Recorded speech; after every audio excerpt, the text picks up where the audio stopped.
Today on a spicy production, we're going to make corned beef and cabbage. That's right, with St. Patty's Day coming up, we're going to do a quick corned beef and cabbage. You can do this whole recipe in under 3 hours if you use a digital pressure cooker. First thing we're going to need is obviously a flat cut corned beef. Corned beef is delicious because it's cured, just like bacon or ham, but instead of pig, it's made with cow.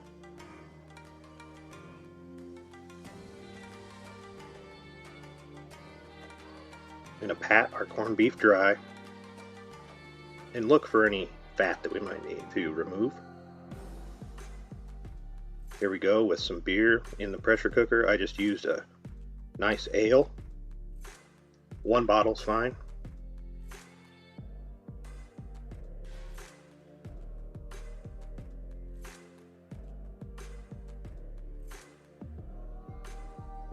After we put this bottle of beer in, let it foam up a little bit, let some of the gas out.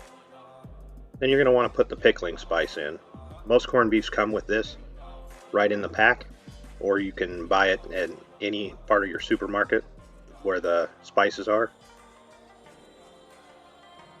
Usually contains mustard seed, black pepper, bay leaf, a few other things.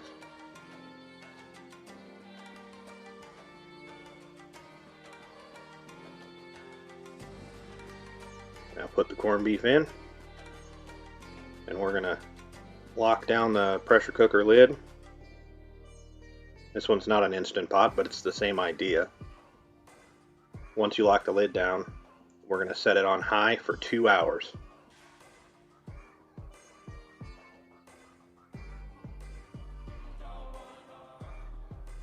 Pressure cookers work by increasing the boiling point, by increasing the pressure. Therefore, things can cook incredibly fast.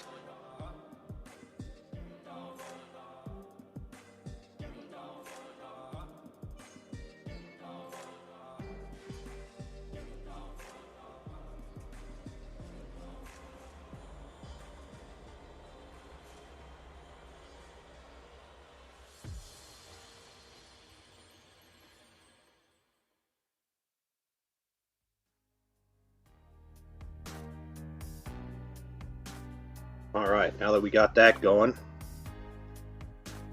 time to get into cutting up some vegetables. I like to do standard carrot, waxy potato, and cabbage in these recipes. Just plain regular, like down home cooking.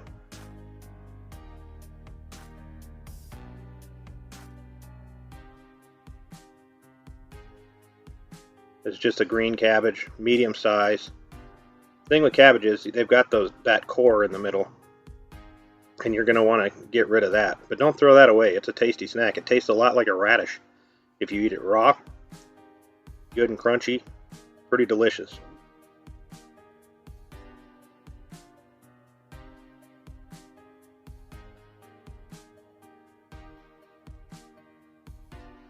A lot of people like to peel the green leaves off the outside. I personally like them.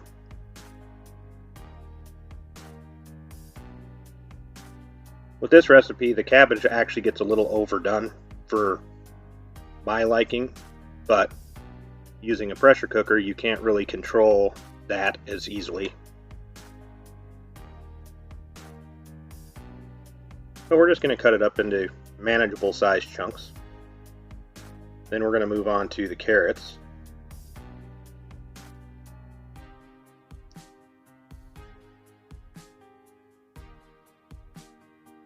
We're going to peel these carrots because sometimes the peels can get a little bit tough on the outside.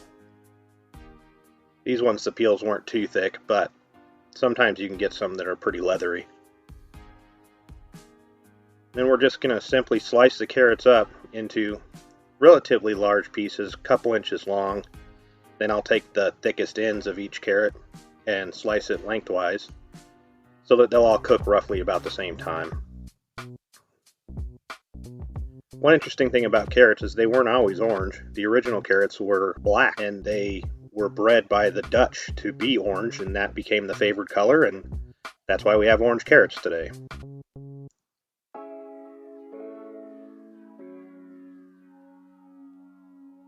if you're a gardener, you can grow all different kinds of carrots, and some of the other ones are coming back into fashion in culinary circles.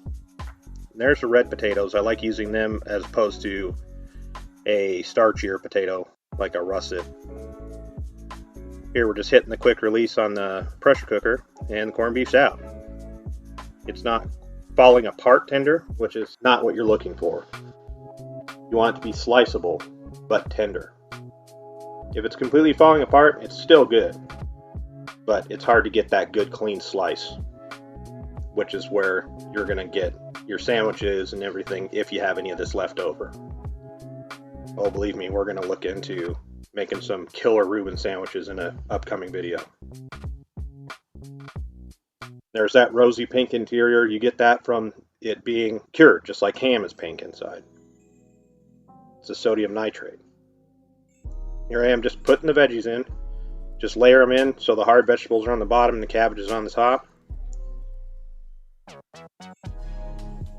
And these are only going to take about 10 to 15 minutes. I set it for 10 and they came out pretty good. The potatoes could have gone a tad longer, I think.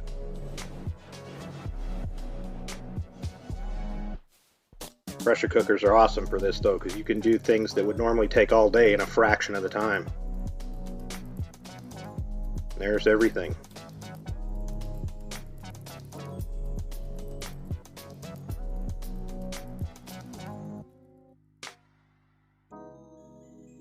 There it is, plated up, garnished with a few green onions. And that is just a delicious meal for St. Patrick's Day. I look forward to it almost every year. Thank you for watching.